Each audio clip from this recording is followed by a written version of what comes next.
तर देवेंद्र फडणवीस हे स्वतः भाजपच्या संभाव्य मंत्र्यांना फोन करणार असल्याचं कळतंय।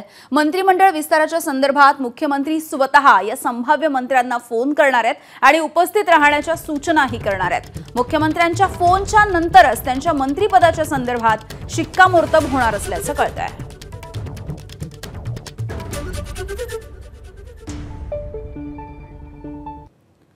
तर भाजपचे हे संभाव्य मंत्री नेमके कोण त्यांची नावे आपण बघूयात। नितेश राणे, अतुल भातखळकर, शिवेंद्रसिंहराजे भोसले,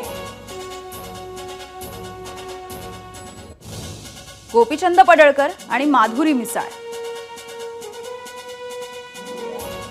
संजय कुटे, जयकुमार रावल। भाजपच्या संभाव्य मंत्र्यांची ही नावे आपण बघतोय आणि उद्या राज्य मंत्रिमंडळाचा विस्तार होणार आहे।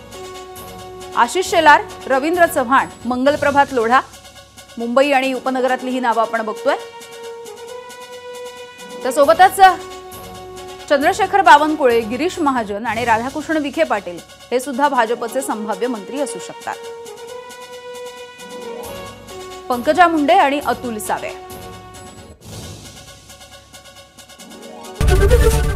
एबीपी माझा, उघडा डोळे बघा नीट।